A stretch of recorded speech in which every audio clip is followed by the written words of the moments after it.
지난 시간에 그 anecdote of the jar를 그러니까 첫 연을 해설을 하다가 말았는데요. 네, 잠시만요.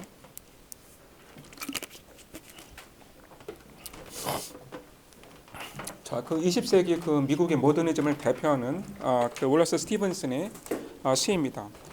스티븐스의 시 중에서 이제 가장 유명하고 좀 그 많이 논의가 되죠. 자, 1년을 이제 제가 지난 시간에 설명을 했는데 리뷰를 하면서 이제 나머지 부분을 설명을 드리겠습니다. 자, 이 부분 1년을 보시면 I placed the jar in Tennessee. 그러니까 jar라고 하는 게 여러분 뭐 단지, 항아리, 뭐 병 이런 거죠.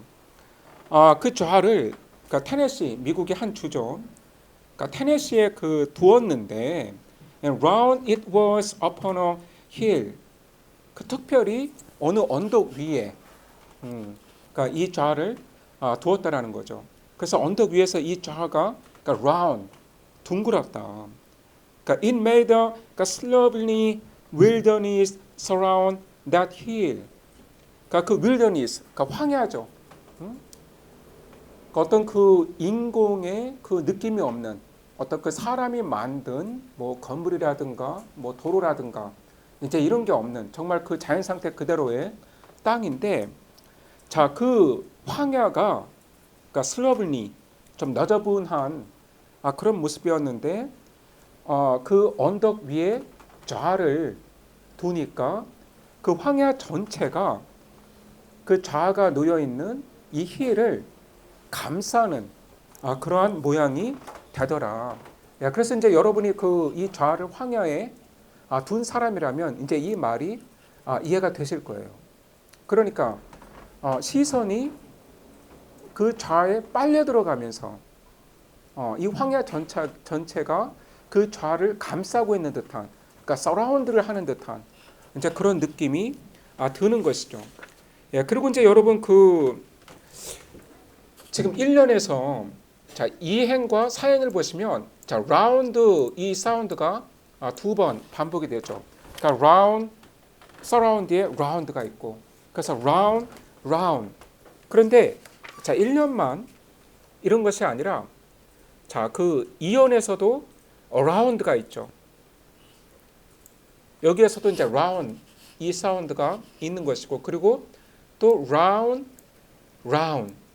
그라운드 안에도 라운드가 있습니다. 그러니까 다시 정리하자면 자, round, surround, 또 around, round, ground. 그래서 그러니까 이 좌의 그 표면이 둥글다라는 이 라운드가 시 전체에서 지금 여러 번, 지금 5번 정도가 반복이 되고 있다. 이 점을 제가 지적을 하고 싶고요. 자, 두 번째 연에 보시면 The wilderness rose up to it. 자, it는 그 이 좌를 가리키죠.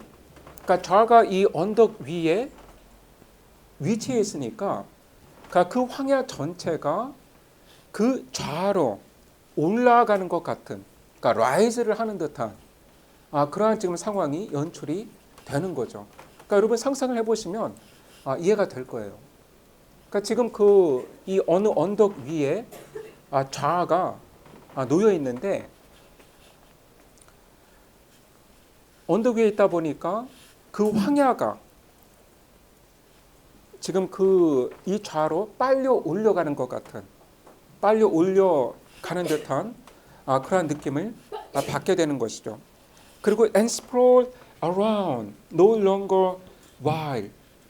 자, 스프롤은 여러분 뭐 그 의미를 찾아보시면 뭐 손발을 뭐 쭉 뻗다, 그 다음에 이제 뭐 퍼져나가다 그런 의미가 있거든요. 그래서 이 윌더니스가 이 황야가 이 좌로 솟아오르는, 그러니까 빨려 올라가는 이제 그런 상황이 나오면서 그 스프롤 어라운드 그리고 이제 사방으로 퍼져나가더라. 자, 그런데 이게 중요하죠. No longer wild. 더 이상 와일드하지가 않다. 자, 왜 그럴까요?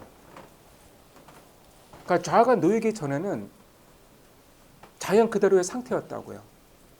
그렇죠? 뭐 도로도 없고 집도 없고 뭔가 인간의 흔적이라고 할 수 있는 게 전혀 없는 자연 상태 그대로였죠. 그러니까 와일드한 상태였는데 자, 인공의 물건인 좌가 하나 놓이니까 그 황야의 공간은 더 이상 와일드한 공간이 안 되는 거예요. 그러니까 좌 하나는 아주 작은 황야 전체에 비하면 뭐 아주 작은 물건이죠. 그런데 그건 인공의 물건이죠.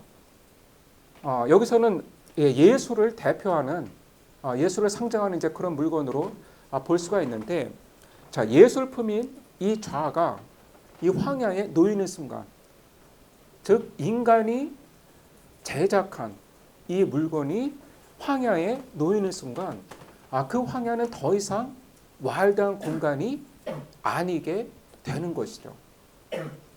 그러니까 물론 좌는 뭐 아주 작은 물건이지만, 그러니까 그 물건 하나가 놓임으로써 발생하는 효과가 이렇게 크다라는 거예요. 그런데 여기 좀 번역이 이제 어떤 분의 번역을 좀 가져왔는데, 그 황야는 단지를 향해 올랐다. 뭐 이것까지 괜찮은데 주의를 기었다. 이건 좀 뭐 약간 좀 이상한, 약간 좀 어색한 번역이 아닌가, 그런 생각이 들기는 하네요. 그러니까 더 이상 황야가 아니게 되었다라는 거죠. 그래서 이제 보통 이 시를 자연과 예술의 관계로 해석을 하거든요. 그러니까 예술과 자연의 관계가 무엇인가? 그러니까 이 와일드한 자연에 예술 작품이 놓임으로써 어떠한 효과가 발생하고 있는가? 그러니까 이 인공의 예술품이 자연에 놓이니까 그 자연에 어떠한 질서가 만들어지는 거예요. 어떠한 오더가 만들어지고 의미가 발생을 하게 되는 것이죠. 그리고 이 예술품이 자연을 통제하는 듯한 그러한 상황이 연출이 되는 것이죠. 그래서 이제 이 자연은 예술에 의해서 의미가 부여되고 그리고 질서가 세워지는 그러한 상황이 만들어지고 있습니다.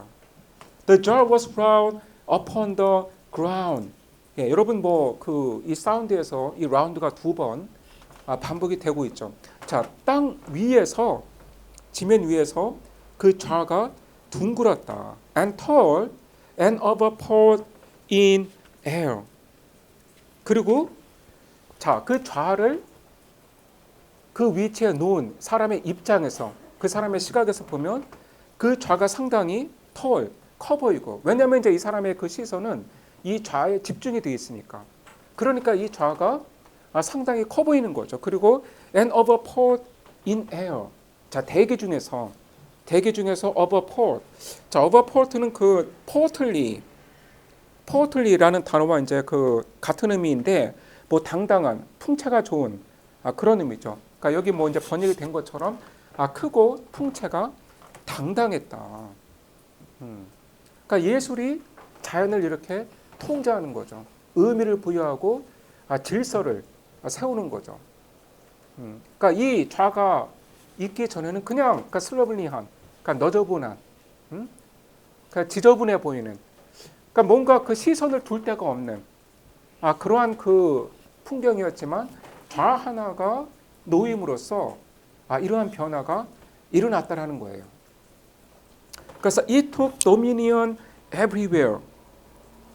자, 이 좌가 지배했다라는 것이죠. 그러니까 도미니언, 그 지배라는 그 의미잖아요. 그러니까 모든 곳에서 지배를 했다. 그러니까 이 그 드넓은 황야가 이 좌의 컨트롤을 받고 있는 것이죠. 통제를 받게 되는 것이죠. The jar was gray and bare. 자, 이 좌가 gray, 그 회색이고 bare. 그러니까 bear라는 건 이제 그 표면이 밋밋한 것이거든요. 뭐 어떤 장식이라든가 뭐 글자가 있거나 그런 게 아니죠. 그러니까 it did not give up bird or bush. 자, 그런데 이 좌는 새도, 그러니까 bush, 그 숲을도 그러니까 내놓지 않았다는 약간 지금 여기서 어색한 번역인데, 자, 새나 이 부시를, 이 숲을 그 탄생시키는 것이 아니었다. 이제 그러한 의미입니다. 그러니까 새를 그 낳는 것도 아니고 숲을 만드는 것도 아니었다. 그러니까 이 말은 무슨 말일까요? 생명력이 없다라는 거예요. 자, 좌는 인공의 물건으로서 생명력이 없는 거예요. 그런데 새는 여러분 새를 낳죠. 그리고 이제 부시는 역시 부시를 낳습니다. 그래서 이제 자연의 이 모든 것들은 어떠한 형태로든지 간에 그 다음의 세대를 만들어내는데, 그렇죠?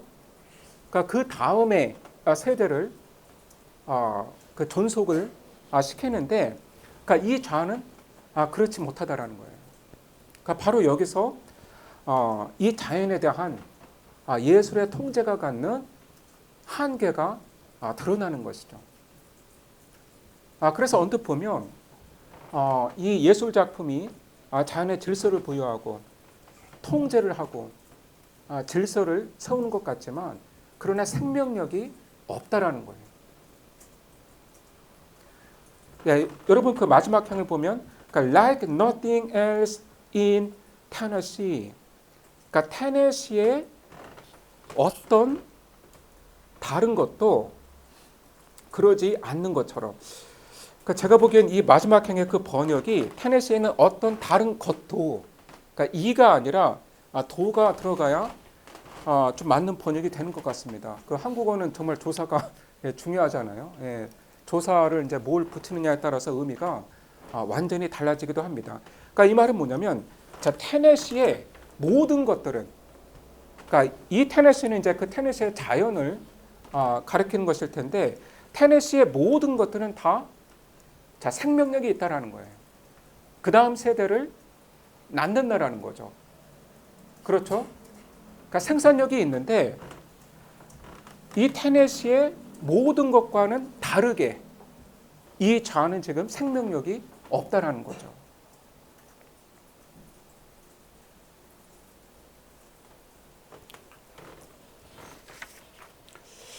예. 그래서 여러분 이 시의 그 제목이 그 의미를 한번 생각을 해 보시면, 제가 메모장을 켜도록 하겠습니다. 그러니까 anecdote of the 좌잖아요. 그러니까 anecdote는 그 이야기라는 의미인데, 그렇다면 무엇에 대한 이야기인가? 그 항아리에 대한 이야기인데, 정확히 항아리의 무엇에 대한 이야기일까라는 거죠. 그러니까 이제 정리를 하자면,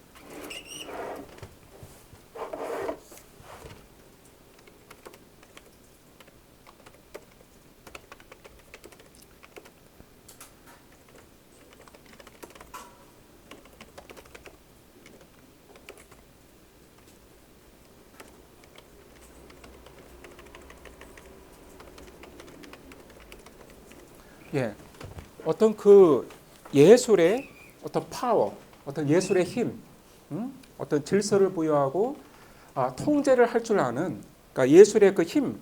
그러나 또 다른 한편으로 예술의 그 limitations, 그러니까 예술의 그 한계에 대한 anecdote라고 할 수 있다. 그래서 그 자연과 예술의 그 관계에 대한 어떤 그 상당히 그 철학적인 성찰로 보이기도 합니다. 자, 여러분 이 말로 우리가 이제 돌아가서, 자, bear라는 말은 헐벗은 이제 이런 그 의미잖아요. 그러니까 벌거벗은 가리지 않은 드러낸. 자, 그런데 이 bear가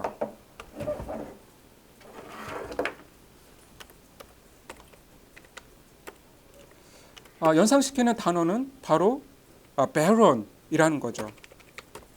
그러니까 bear, barren.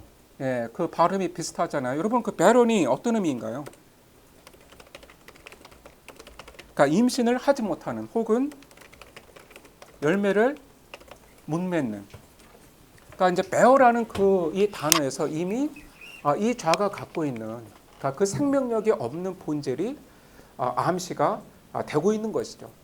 그러니까 bear라는 표현은 지금 그 1차적으로는 그 이 좌의 그 표면에 대한 묘사였지만 그러나 이제 이 bearen으로 이어지면서 이 좌의 그 본질에 대한 그러니까 생명력이 없는 그 본질에 대한 그 표현이 되고 있다라는 것이죠.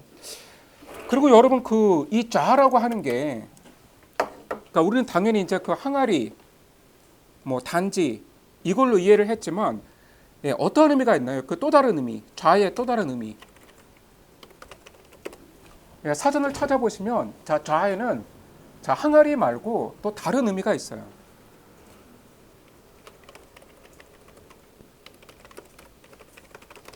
귀에 거슬리는 소리, 뭐 잡음, 뭐 이런 의미가 있습니다.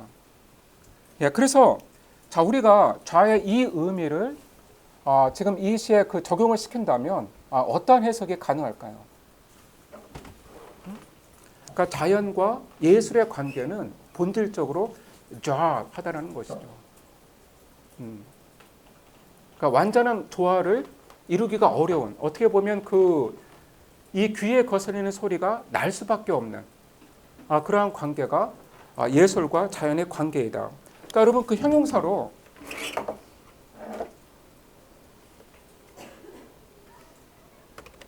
그러니까 jarring이 있잖아요. 그러니까 jarring 하면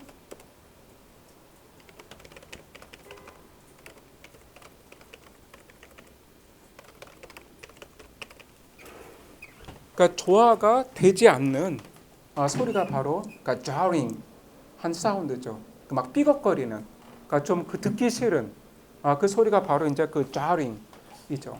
그래서 이제 좌라는 그 단어가 이제 여기서는 그 1차적으로는 그 항아리, 뭐 단지, 뭐 병, 뭐 그런 것을 가리키는 것이지만 그러나 우리가 이제 그 좌의 그 다른 의미를 생각해 보면 자연과 예술의 관계에 대한 표현이기도 하다라는 거예요.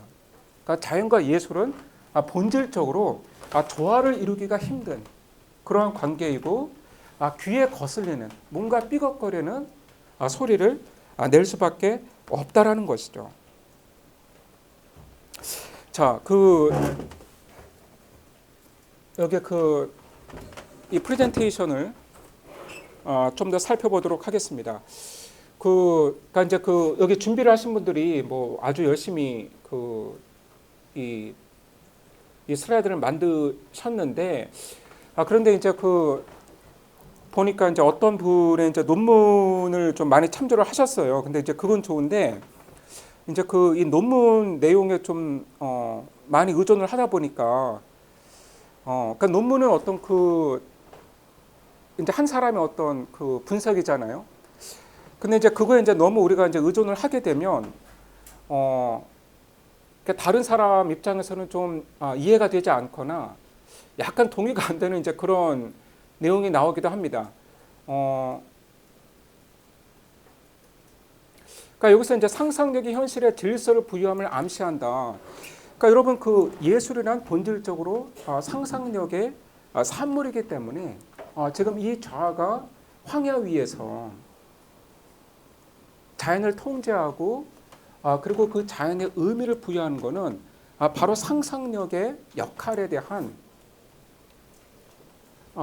그 표현으로도 볼 수가 뭐 있는 것이죠. 그래서 이제 상상력이 예술의 형태로 어떻게 현실의 질서를 부여하는지 그걸 암시한다. 그런데 이제 저는 여기서 상상력이란 표현을 쓰는 게 약간 주저가 돼요. 왜 그러냐면 여러분 좌가 뭔가요? 자, 이 시가 나온 게 20세기 초예요. 1920년대, 30년대. 자, 그렇다면 이 좌는 예술 작품이라기보다는 그러니까 여러분 어느 가정집에나 몇 개씩 있는 병이라고요.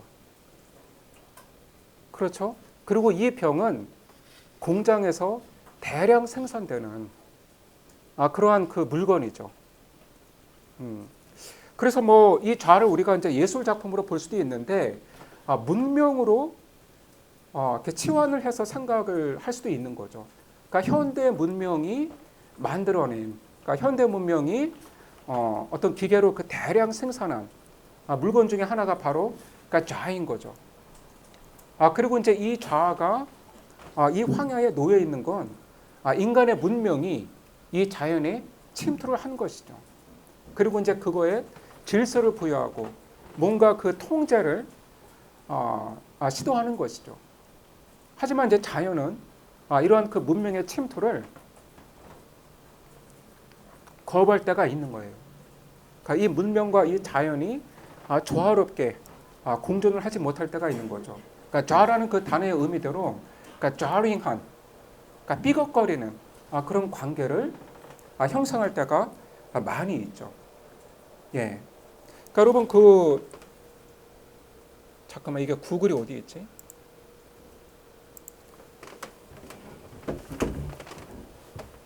예, 이미지로 가서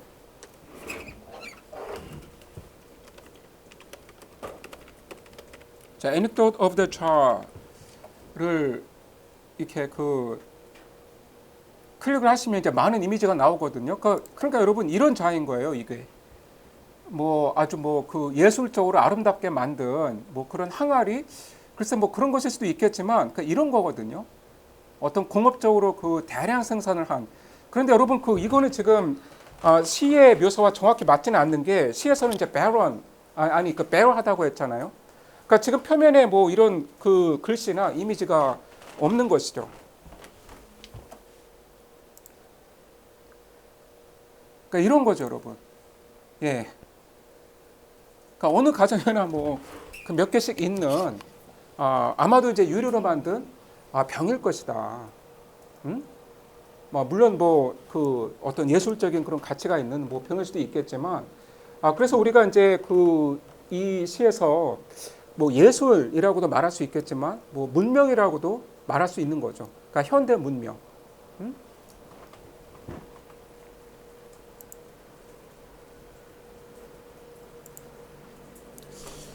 음.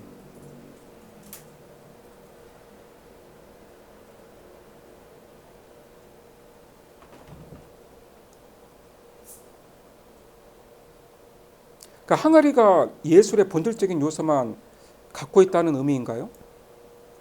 네, 이거 발표 준비하신 분. 예, 어디 계시나요? 예, 피하지 마시고. 예, 이거 발표 준비하신 분 누구죠? 그러니까 예술의 본질적인 요소만 갖고 있다는 게 항아리를 가리켜서 하는 말인 것 같고, 그냥 그렇게 짐작하고 넘어가겠습니다.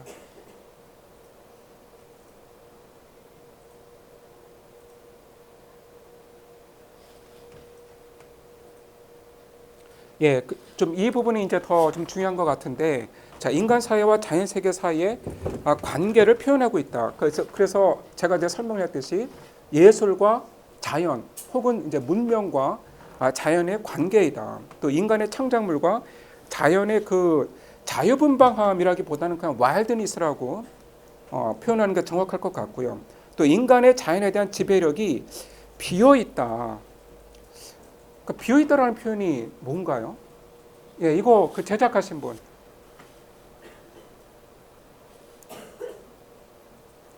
뭐, 그냥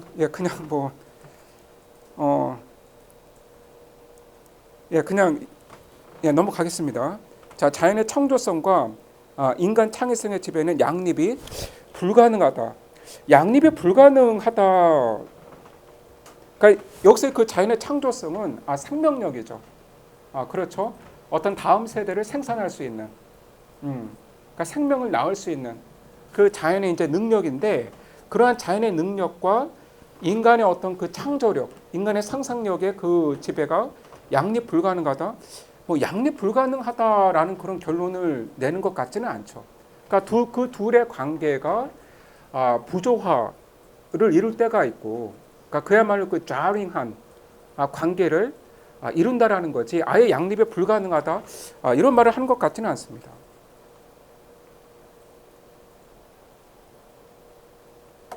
자, 자연이 인간의 상상력에 영향을 미침을 뜻함. 이거는 뭐 무슨 말인지 모르겠어요. 그러니까 자연이 그 인간의 상상력에 지금 여기서 어떻게 뭐 영향을 미친다라는 건지는 잘 모르겠습니다.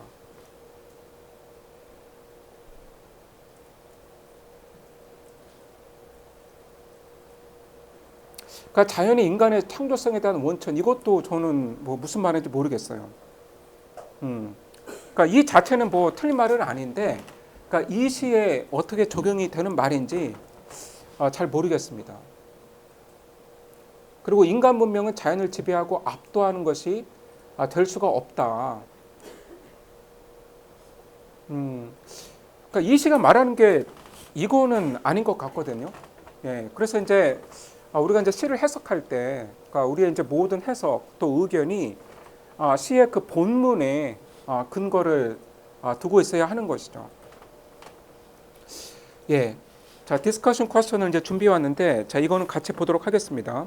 자, 시인은 그 자연과 인공물, 그러니까 이 좌라고 하는 그 인공물이 양립 가능하다고 보는 것인가? 그러니까 상호적인 영향을 주고받으며 존재할 수 있음을 인정하는가? 단지가 둥글고 회색이고 장식이 없다고 묘사되는 것을 어떻게 해석할 수 있을까? 그러니까 시인은 왜 굳이 이 좌라고 하는 상징물을 이용을 한 것일까? 예, 뭐 어느 정도는 제가 이미 설명을 하긴 했는데, 예, 혹시 여러분 뭐 이거에 대해서 그 뭐 의견이나 답변이 있으신가요? 예, 제가 한 2분 드릴 테니까 좀 리뷰를 하는 시간을 가지시기 바랍니다. 자, 2분 드리겠습니다.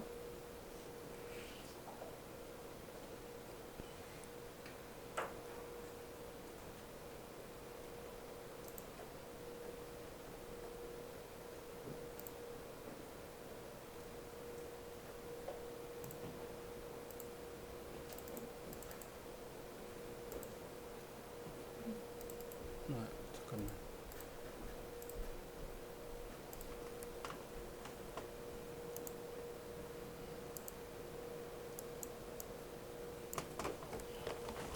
예, 여러분 혹시 뭐 질문 있으시면 둥글다 반복되는 게 예. 사람이 빚었다는 거를 드러내는 역할을 하는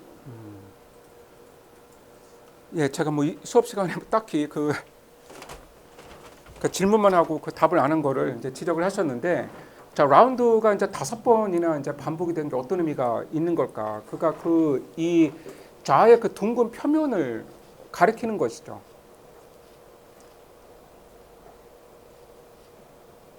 그래서 이제 그 이 라운드의 이제 사운드가 이렇게 5번이나 반복이 되면서 이제 우리가 이 그 좌의 그 표면을 계속해서 생각을 하게 된단 말이에요.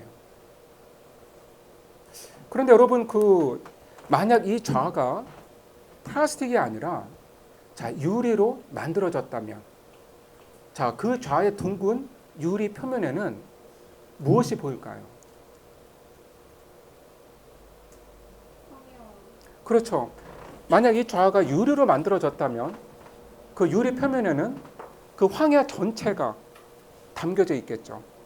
예, 그래서 가만히 가까이 다가가서 그 좌의 표면을 본다면 그 좌의 표면에는 이 황야의 모습이 360도로 담겨져 있는 거예요. 그러니까 어떻게 보면 이제 그게 예술의 또 다른 역할이기도 한 것이죠. 그러니까 자연을 담는 거예요. 그러니까 자연을 어떤 의미에서는 모방하는 것이죠. 하지만 그 예술이 담고 있는 자연에는, 그러니까 자연 본래의 생명력은 없는 것이죠.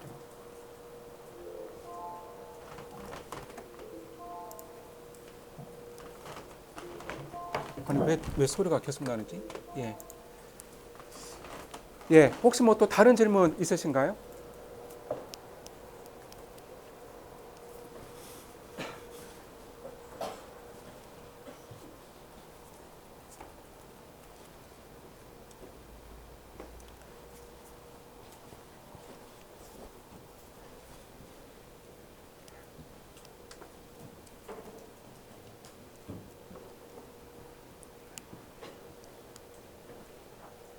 아, 예.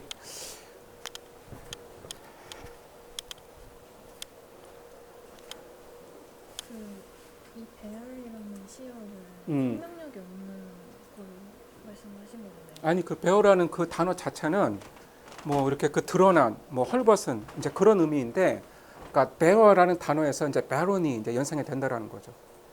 근데 이제 배론이라는 단어는 이제 그 생명이 없는, 그러니까 뭔가 그 생명을 낳지 못하는 이제 그런 의미거든요. 그런데 이제 그 배론은 바로 그 좌의 그 본질을 가리키는 그 단어가 이제 될 수 있는 거죠. 스티븐스 시본에서 음. 배열이라는 단어가 긍정적으로 사용된다고 배우시는데 그럼 이 시를 예전에 배우셨나요? 저는 지금 다른 수업에서 다른 수업에서 이 시를 배우셨어요? 긍정적이라고 아니 지금 그 좋은 지적인데,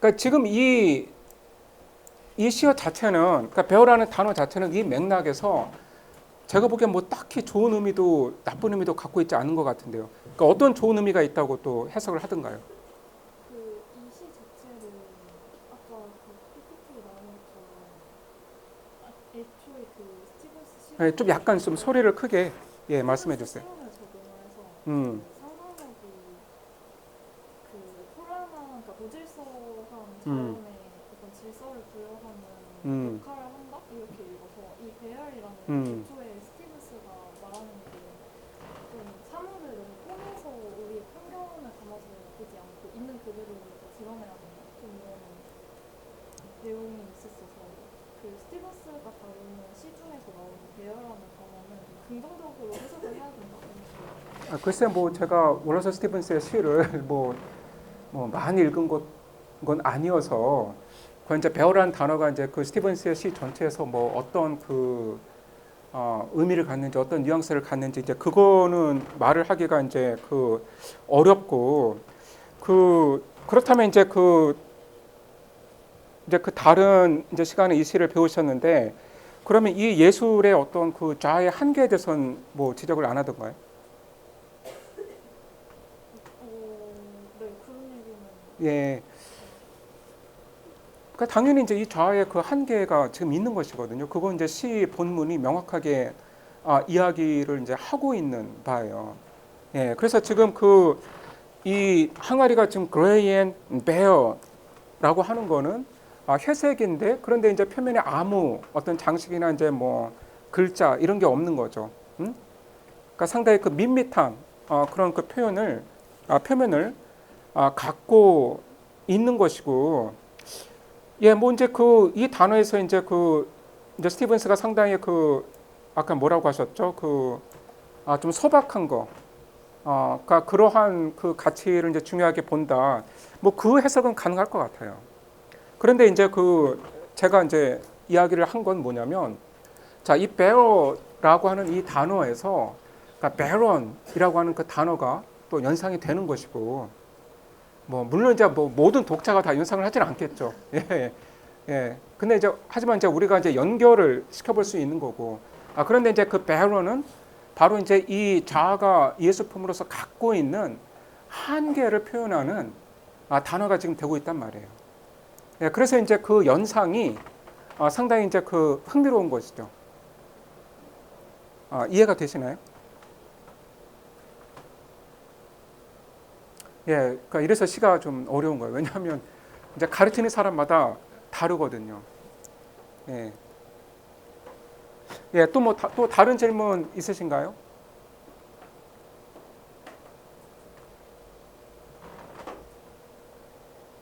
예. 뭐 이 시는 워낙에 또 다양하게 해석이 가능하기 때문에 뭐 이제 제가 이제 수업 시간에 설명드린 게 뭐 유일하게 맞는 해석이다. 이제 그건 결코 아니라는 거. 여러분 염두에 두시고요. 자, 그다음 그 작품으로 넘어가겠습니다. 자, 메리 올리버의 와일드 기스라는 작품인데, 여러분 이제 우리가 이제 지난 시간에 읽었던 쉘리의 Ode to the West Wind, 벌써 잘 기억이 안 나시죠? 아마 좀 기억이 또 좀 벌써 희미해지실 텐데, 자, 그 시는 형식이 굉장히 통제력이 강한 아주 그 엄격한 형식의 시였잖아요. 그래서 그 테르자리마라고 하는 그 형식과 소네트의 형식이 그 혼합을 이루었다. 그래서 형식적으로 굉장히 그 쓰기가 힘든 그 시인이 아주 그 고도의 그 기술이 필요한 그 형식이었는데, 자, 이 와일드 기스는 그 프리버스라고 하죠. 그러니까 프리버스는 자유시입니다. 그리고 이제 자유시는 20세기에 들어와서 대세를 이루게 돼요. 자, 자유시의 그 두 가지 특징이 있는데, 자, 라임이 없어요. 그러니까 라임 스킴을 찾기가 불가능한 것이죠. 그러니까 여러분 그 지금 이 시의 그 마지막 단어들을 보시면, 그러니까 엔드라임을 보시면, 그러니까 good, needs, repenting, body, loves, mine, own. 그러니까 그 규칙적인 그 라임의 반복이 없는 것이죠. 그러니까 non-rhyming. 그러니까 라이밍이 없다. 그리고 이제 미터가 없다. 그러니까 다시 말해서 율격이 없다라는 거죠. 그러니까 스티븐스의 시만 해도 20세기 이제 전반에 쓰여져서 그런지, 그러니까 테트라미터 그 사음보의 이제 율격을 가졌는데, 그러니까 여러분 보시면 이제 이 시는 행마다 길이가 다 달라요. 행마다 길이가 달라요. 그러니까 그 말은 정해진 율격이 없는 거죠. 뭐 테트라미터, 뭐 펜타미터 그런 게 없는 것이죠. 예, 그래서 지금 그 완전한 지금 자유시의 모습을 갖고 있습니다. 자, 뭐 메리 올리버 뭐 지금 현대 그 미국의 시인이고요. 예, 저는 그 아직 생존하에 계신 줄 알았는데 돌아가셨네요. 예, 몇 년 전에. 예, 자, 이 시는 그 1985년에 쓰여진 시입니다. 자, 시인이 직접 그 낭송을 하는 영상이 있기 때문에 제가 그걸 보여드리겠습니다.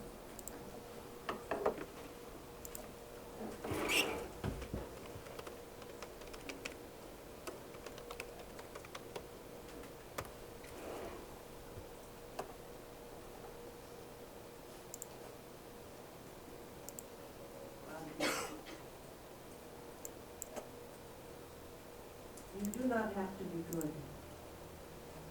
You do not have to walk on your knees for 100 miles through the desert repenting. You only have to let the soft animal of your body love what it loves. Tell me about despair, yours, and I will tell you mine. Meanwhile, the world goes on. Meanwhile, the sun and the clear pebbles of the rain are moving across the landscapes, over the prairies and the deep trees, the mountains and the rivers. Meanwhile, the wild geese high in the clean blue air are heading home again.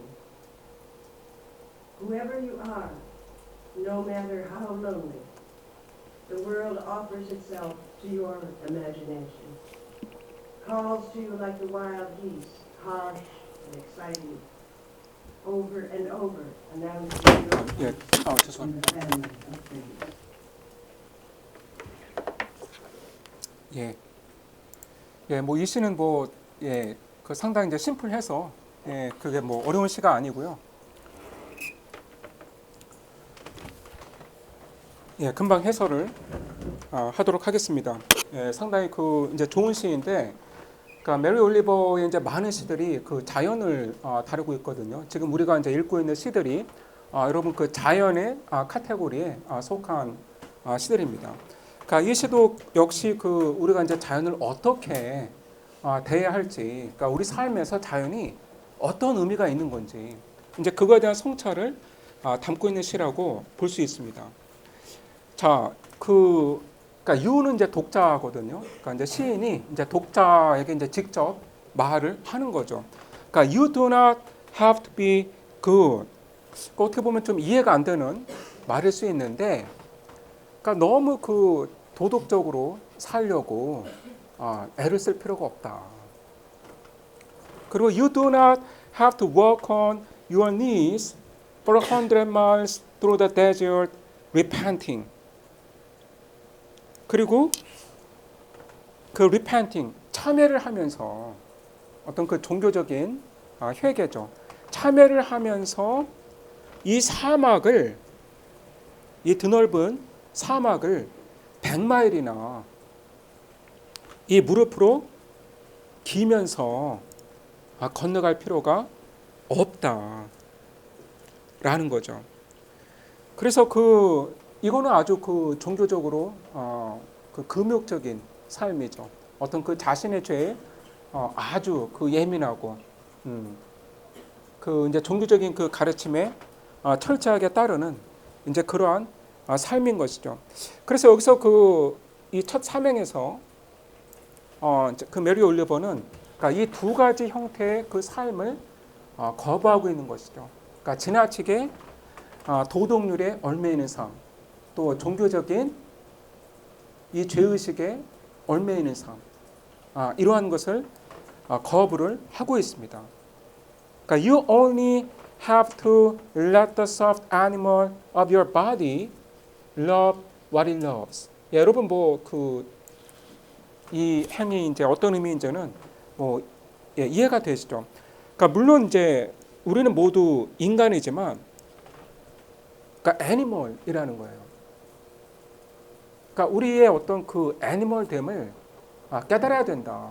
자, 이 말은 무슨 말이냐면 우리가 결국 자연의 일부라는 거예요. 그러니까 자연의 수많은 애니멀들과 마찬가지로 우리 역시 애니멀이다. 그러니까 우리가 자연의 수많은 종의 애니멀, 그러니까 그 존재들과 동떨어져 있는 그런 존재가 아니라는 것이죠. 그래서 너의 몸이라는, 그러니까 soft animal, 이 부드러운 여린 동물이 사랑하는 걸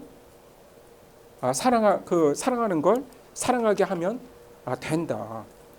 그래서 여러분 여기서 이 말은 soft animal과 그러니까 your body가 동격인 것으로 이해를 하시면 됩니다. 그래서 이제 너의 몸이라는 soft animal이 사랑하는 것을 사랑하게 하면 된다라는 것이죠. 예, 그래서 이제 이 말은 어떤 동물적인 그런 본성을 쫓아야 된다, 이제 이런 말이 아니라 결국 우리가 인간이지만 문명을 이루고 사는 인류이지만 그러나 우리가 이제 자연의 많은 애니멀과 동등한, 그러니까 사실 근본적으로 다르지 않은 한 종이라는 것을 깨달아야 된다, 이런 의미인 것 같습니다. 자, 그 다음 tell me about this pair yours and I will tell you mine. 그러니까 너가 절망을 하는 게 있다면 나한테 이야기를 해봐. 그럼 나도 너에게 나의 절망을 이야기해 줄게. 예, 그래서 독자와 시인 사이에 어떠한 공감이 이루어지고 있는 것이죠. 어떤 삶의 공유, 그러한 커뮤니케이션이 이루어지고 있는 것이죠. 자, 그런데 시인이 지적을 하는 것은 뭐냐면, meanwhile the world goes on. 자, 그러는 동안에도 세상은 돌아간다. 그러니까 우리가 이 문명사에서 온갖 일들로 막 마음 상하고 고통받고 또 친구를 만나서 이웃을 만나서 우리의 고민을 털어놓고 또 서로 위안하고 그러는 동안에도 어쨌든 세상은 돌아간다는 거예요. 자연은 언제나 그 모습 그대로 순환을 계속하고 있는 것이죠.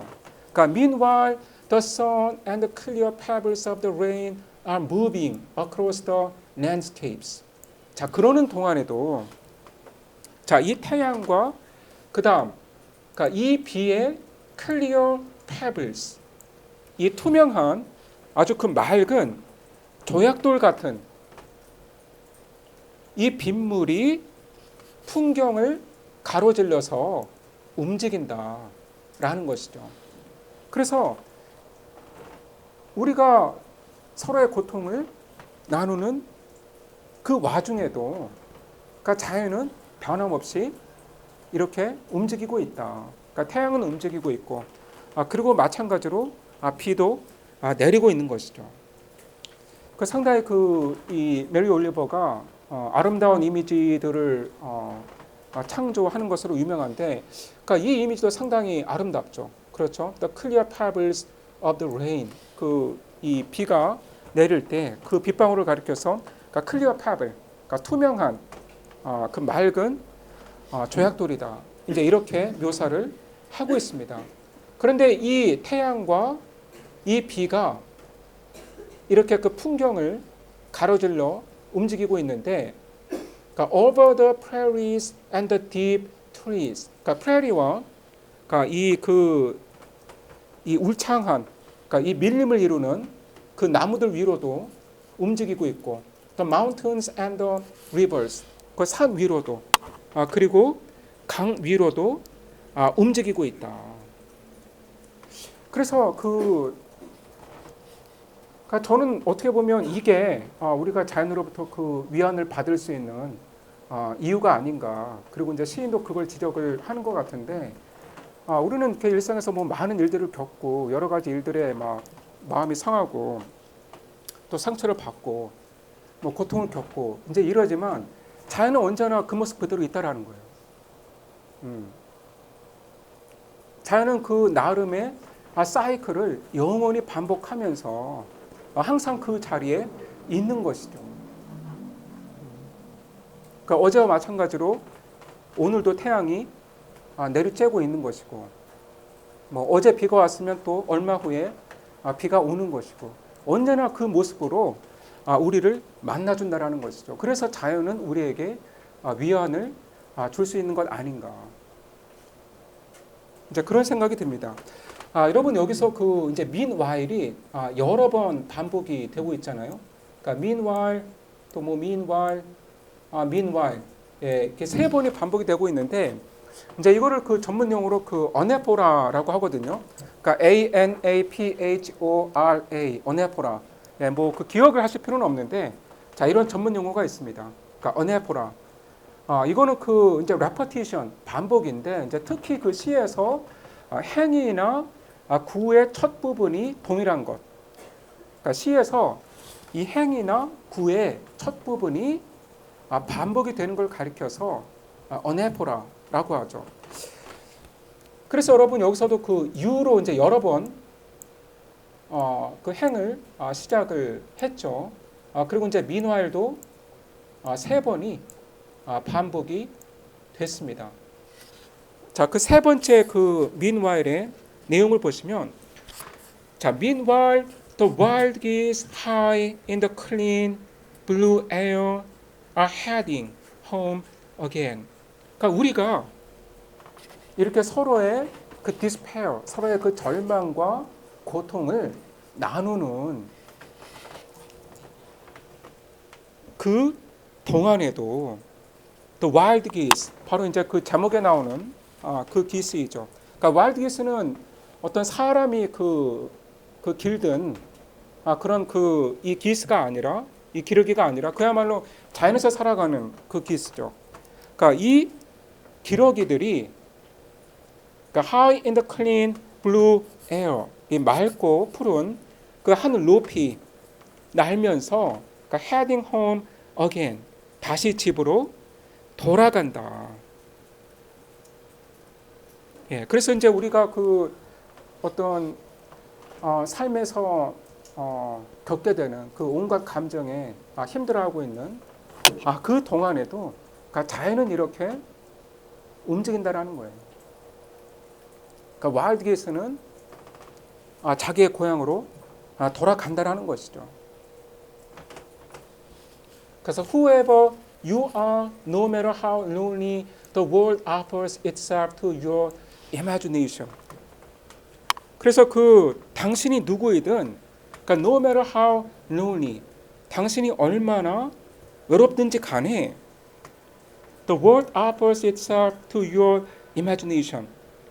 자, 세상은 뭐 직역을 하자면, 자, 너의 상상력에 자신을 제공한다. 이 말은 무슨 말인가요? The world offers itself to your imagination. 무슨 말인가요? 자, 세상은 너의 상상에 맡겨져 있다. 그러니까 여러분 이 시가 보여주는 그 자연관이 우리가 예전에 읽었던 그러니까 월트 위트먼의 그러니까 When I Heard the Lone Astronomer, 그러니까 그 시에 나타나는 자연관과 좀 비슷해 보이거든요. 그러니까 그 시에서도 어떠한 그 자연관을 역설하는 건가요? 그러니까 물론 그 어스트로노머의 어떤 과학적이고 분석적인 자연에 대한 접근, 뭐 그것도 이제 의미가 있겠지만 시인이 거기서 이제 강조를 하는 거는 홀로 자연 속으로 나와서 자연과 대면하면서 그 자연을 경험을 하라는 것이죠. 그러니까 직접적으로 홀로 자연을 대면하는 것, 자연을 직접 경험하는 것, 이제 그거를 강조를 하고 있는데 지금 그 메리 올리버도 이제 같은 맥락의 이야기를 하고 있는 것 같습니다. 그래서 너가 누구이든 아무리 외롭든지 간에 그러니까 자연을 만나라는 것이죠. 그러니까 자연을 직접 경험을 하라는 것이죠. 그렇죠? 그래서 그 자연으로 나가서 자연과 대면을 해라. 그러니까 the world offers itself to your imagination. 자, 그러면 이 자연이 너의 상상에 맡겨진다. 뭐 이렇게 이제 의역을 할 수도 있겠는데, 네, 글쎄 여러분 뭐 이거는 어떤 의미인가요? 예, 제가 잘 해석이 안 돼서 그러니까 여러분이 좀 도와주세요. 어떻게 이해를 하면 될까요?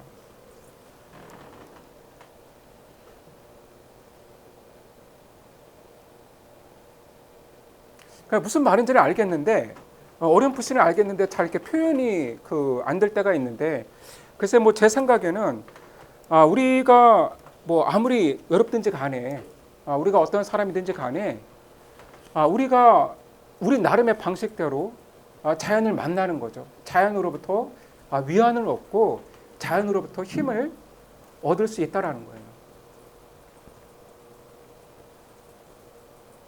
자연이 우리의 상상력에 다시 활기를 불어넣어 주는 거예요. 그래서 상상력이 살아있으면 삶을 이어갈 수 있는 것이죠. 아무리 어렵더라도 상상력이 풍부하면 잘 살 수 있습니다.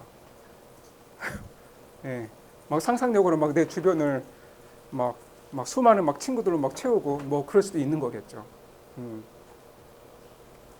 그래서 내가 어떤 환경에 있다 하더라도 내 감정이 지금 어떠한 상태에 있다 하더라도 자연을 만나라는 거예요. 자연과 대면하라는 거예요. 그러니까 그러면 너가 힘을 얻게 될 것이다.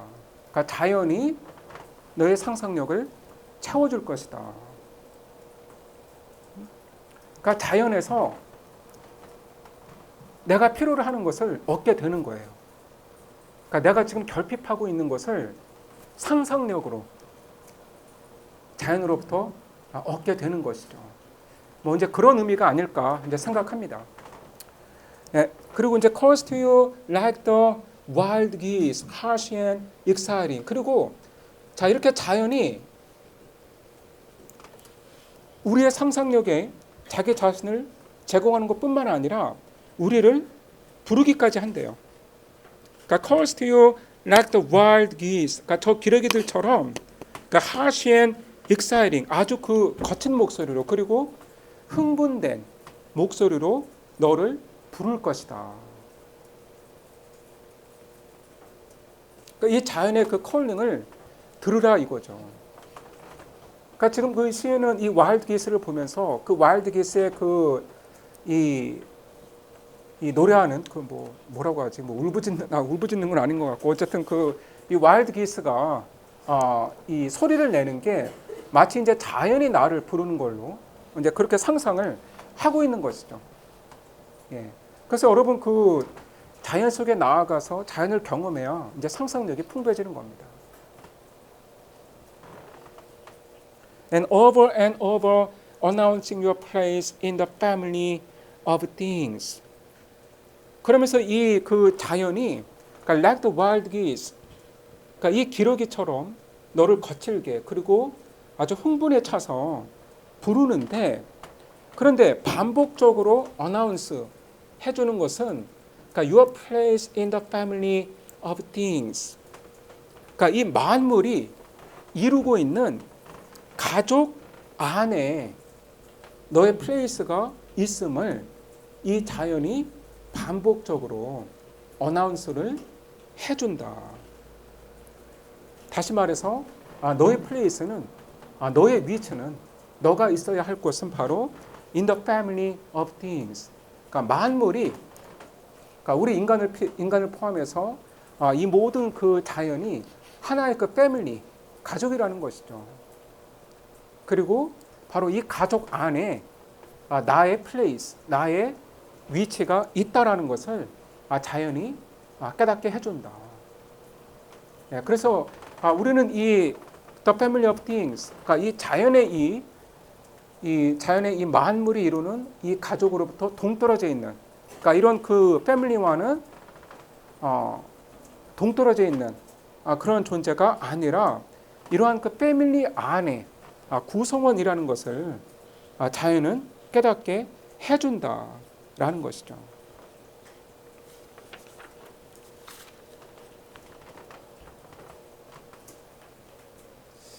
여러분 뭐 이제 그렇게 어려운 시는 뭐 아닌 것 같은데, 이제 메시지는 아마 이제 분명하게 이제 여러분에게 이제 전달이 됐을 거라고 생각합니다. 한 2분 정도 시간을 갖고 이 시에 대해서 그 리뷰를 해보시기 바랍니다. 예. 옛날 시 옛날 시. 추어점에서 이거는 좀 나중에. 지금은 좀 다른 시로.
여러분 혹시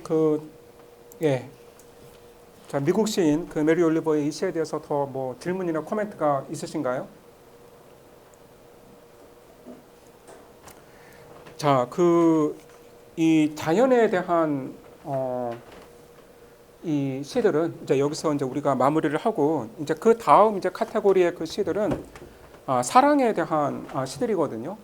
이제 정확히는 Love and Desire라고 이제 제가 이 강의 계획서에 이제 표시를 했는데, 이제 그 첫 번째 시는 그러니까 존 단, 이제 우리가 이제 단의 그 소네트를 한 2편 읽었는데, 자, 단이 쓴 그러니까 러브 포엠입니다. 근데 제목이 A Valediction, 그러니까 Forbidding Mooning 이라고 하죠. 자, 제목의 의미는 우리가 이제 시 전체를 다 읽고 나서 살펴보도록 하겠습니다. 자, 뭐 한 5분 정도 남았는데, 이제 제가 그 시간 동안 이 시를 뭐 한 2개 스탠자 정도 해설을 하고, 그리고 그 강의 영상에서 이 시를 전부 전체 다 다루도록 하겠습니다. 자, 여러분 이 시가 이게 아주 유명한 시거든요. 특히 이제 이 시에서는 이제 메타포가 하나 등장을 하는데 이제 이걸 가리켜서 영시에서 등장하는 가장 유명한 메타포라고 이제 부를 정도로 잘 알려져 있습니다. 자, 여러분 이 시는 그러니까 존 던이 해외로 그러니까 출장을 가면서 그러니까 공무가 있어서 유럽으로 이제 떠나게 됐는데 떠나는 길에 이제 집에 있을 그 아내에게 이제 이 시를 써 주었다고 합니다. 예, 그래서 이제 보통 이제 이 시의 그 수신자를 아내로 보는데 연인으로 우리가 이제 이해를 할 수도 있는 것이겠죠. 자, 1년을 보시면 그러니까, as virtuous men pass mildly away and whisper to their souls to go. 그러니까, whilst some of their sad friends do say the bread goes now and some say no. 자, 우리가 방금 전에 읽었던 메리 올리브의 시와 스타일이 완전히 다르죠. 이거는 여러분 17세기 초반에 쓰여진 시입니다. 예, 그래서 1년의 내용을 보면 그러니까, as virtuous men pass mildly away.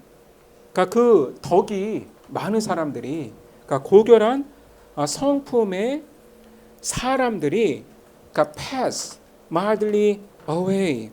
그러니까 조용히 그러니까 pass away 한다. 그러니까 숨을 거둔다. 그러니까 이 세상을 떠난다. 이런 의미죠. 그래서 이 고결한 성품의 사람들이 조용히 이 세상을 떠나면서 and whisper to their souls to go. 자기의 영혼에게 자 가자. go. let's go. 이렇게 말을 한다라는 거예요. 그러니까 virtuous men들이 pass away 숨을 거두는 세상을 떠나는 그 순간에 뭔가 막 더 살겠다고 요동을 지거나 그런 게 없이 굉장히 그러니까 조용히 숨을 거두는데 자기 영혼에게 whisper 큰 소리도 아니고 작은 소리로 속삭이듯이 자 가자. let's go 이렇게 말을 한다라는 거죠. 그런데 이제 이렇게 자기 영혼에게 가자라고 이제 말을 할 수 있는 건 이렇게 조용히 이 세상과 하직을 할 수 있는 건 바로 이제 내세에 대한 믿음이 있기 때문인 거죠. 그러니까 이 세상이 삶의 전부가 아니라 죽음 이후에 내세가 그리스도와 함께하는 내세가 있다라고 믿기 때문에 이렇게 편안한 마음으로 조용히 세상을 떠날 수가 있는 거예요.